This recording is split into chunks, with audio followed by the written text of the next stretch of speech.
안녕하세요, 여행기자입니다. 오늘은 좀 제가 요즘 생각하는 부분을 이야기하려고 합니다. 요즘 주식 많이 하시죠? 요즘에 주식 시장을 보면 딱 이런 생각이 듭니다. 이거는 완전 성공하면 한강주, 실패하면 한강송 아니냐. 농담처럼 하는 말인데 요즘은 진짜 농담처럼은 안 들리는 게 한 번은 생각을 해봐야 하지 않나. 몇몇 뉴스를 봐도 지금 다들 예금 빼고 빚내서 주식을 하고 5대 은행 정기예금 2개월이 지금 12.3조 원인데 신용대출 거의 뭐 105조고 한국투자증권, NH증권 신규대출 중단했죠. 왜냐면 지금 사람들 분위기가 투자를 해서 돈을 벌겠다보다 안 하면 나만 뒤처질 것 같다, 이 느낌이 엄청 강해졌거든요. 예전에는 그냥 회사 다니고 돈 모으고 적금 넣고 집 사고 약간 이 루트가 어느 정도 가능했는데 지금은 서울 집값 보면 솔직히 월급을 모아서 이걸 따라간다는 느낌이 잘 안 납니다. 그러다 보니까 주식, 코인, 레버리지, 미장 이런 쪽으로 사람이 몰릴 수밖에 없는 거죠. 근데 문제는 요즘 뉴스나 유튜브만 켜도 엔비디아 몇 배 올랐다, 누구는 삼전 하이닉스로 얼마를 벌었다, 이런 것만 보입니다. 사실 이런 영상 이야기를 들으면 사람이 좀 조급해지는데 나만 가만히 있나? 지금 안 들어가면 끝나는 거 아닌가? 이런 어떤 프로세스로 좀 초조해져가지고 주식을 하시는 분도 있을 것 같아요. 지금 코스피가 1년 만에 4,200에서 7,800이 되었고 5개월 만에 지금 85%가 올랐는데 지금 실물 경기는 최악인데 주식이 오른다? 지금 제 개인적인 생각에 현재 코스피가 일단 떨어질 것 같으면 돈을 미친듯이 풀어제끼고 국민연금을 정책자금처럼 코스피에 돈을 불쏘시개 삼아 넣고 여기에 이것도 부족해서 국민성장펀드 약간 조성해가지고 약간 다시 불쏘시개처럼 넣으려고 하는 것 같은데 지금 국민연금의 어떤 국내 주식의 비중을 좀 과할 정도로 올리고 리밸런싱을 금지대로 나가지고 사실상 외국인들의 맛집처럼 보이거든요. 그러니까 이거를 증명하는 게 지금의 환율이고요. 지금 2월 22일부터 영상을 만드는 5월 22일까지 3개월 동안 외국인들이 거의 90조를 던졌거든요. 그리고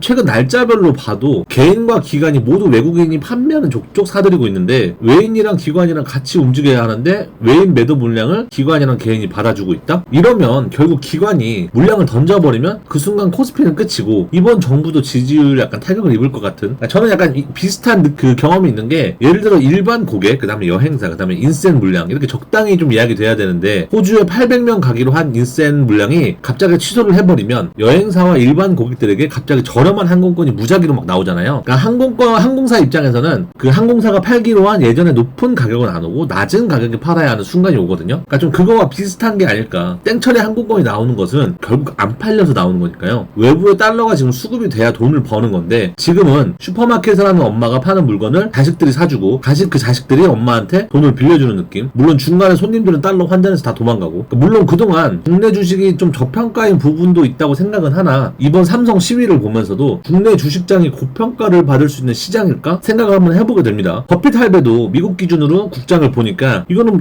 약간 물반 고기반이라 포스코를 샀다가 용역 깡패들로 총 입장을 막는 한국식 어떤 경영 문화를 보고 학을 떼고 나갔는데 그런 구조에서 코스피를 장기 투자를, 사실 버블인지 아닌지는 미래에 나와야 알 수 있는 거고 지금의 우리로서는 알 수는 없으나 다만 이 주식판의 어떤 피로 쓰여졌던 가이드라인만을 기본 마인드로 깔고 가면 피를 봐도 덜 아프지 않을까. 가장 쉽지만 가장 어려운 가이드라인인 욕심 부리지 말아라는, 수익이 높으면 마이너스도 높을 거겠죠. 산이 높으면 골도 깊은. 저는 미국 주식을 하는데 미국 장을 볼 때는 개인적으로 긴가민가 하거든요. 근데 국장은 거의 95% 버블이 아닌가 생각이 들거든요. 현재 환율도 1,400원은 사실 예전역에 뭐 뛰어넘었고 한국채 금리 뭐 10년, 20년, 30년 가릴 거 없이 다 4%대가 넘기고 있고 실물 경제는 지금 강남 상가에도 임대가 붙을 정도인데 가만 이렇게 높은 건 솔직히 버블이라고 보지 않는 게 더 어려운 게 아닌가. 이 영상이 올라가고 지금 당장에는 주가가 올라갈 수도 있겠죠. 8천, 9천, 1만까지도 갈 수 있겠죠. 그리고 최근 삼성에서도 정부 주도로 이제 그 6억 성과급을 체결한 만큼 이 돈이 향후 부동산이나 뭐 주식, 교육 아니면 제가 하는 여행업의 어떤 소비로 쓰여질지 모르겠지만 누가 맨 꼭대기에서 물릴지는 사실 아무도 모르고 또한 자기가 꼭대기에 묶여있는지조차 전혀 알지 못하는 게 사실 무섭지 않나요? 그리고 삼성전자와 하이닉스의 비율이 60%던데 사이클이 이미 사실 반영이 된 것 같고 미국 금리도 너무 높고 유가도 높은 데다가 아직 전쟁은 끝나지 않았고 사실 전쟁이 여전하며 여기에 메모리 가격이 혹여나 떨어진다면 미국이 중국산 공급 단절로 생겼던 공급망 대량의 반사이익인데 혹여나 그러면 안 되겠지만 중국의 값싼 메모리가 수입이 된다면 미국 따라가는 게 우리나라인데 미국의 주가가 조정이 시작되면 우리나라는 미국의 어떤 조정의 두세 배의 조정인데 과연 견딜 수 있을까? 언젠가 잔치가 끝나는 날 과연 어떻게 될지 궁금하네요. 저 또한 우리나라가 항상 잘 되고 좋은 방향으로 갔으면 좋겠습니다. 하지만 기본적인 거잖아요. 그러니까 지금 올리고 있는 주가에서 외국인이 90조가 빠져나갔다면 누군가는 그 자리를 채우고 있는 건데 여기에서 한 명이 더 나간다면 뭐 국민연금이나 자산운용사, 투자신탁, 증권사, B2, 일반개미 이렇게가 물량을 가지고 있을 텐데 과연 저 중에서 장기적으로 시장을 바라보고 들어온 돈이 있을까? 시장이 폭락 폭락할 때 대응을 할 수 있을까? 누군가는 국민연금을 오래 가져가지 않겠나라고 말을 하지만 과연 정권이 바뀌어도 그럴까요? 전 폭락에 맞는 그에 맞는 대비는 할 수 있겠으나 대응은 할 수 없다고 생각을 합니다. 지금도 단기채가 4%인데 여기서 금리가 더 오르면 주식할 필요가 없겠죠. 하지만 경기가 이렇게 힘들다고 하면서도 사람들은 더 위험한 투자로 들어갑니다. 왜냐하면 가만히 있으면 더 가난해질 것 같은 느낌이 드니까. 근데 사람이란 게 좀 그렇습니다. 계속 오를 때는 사람들이 좀 리스크를 잊어버리거든요. 근데 갑자기 금리, 유가, 환율, 전쟁, 외국인 추가,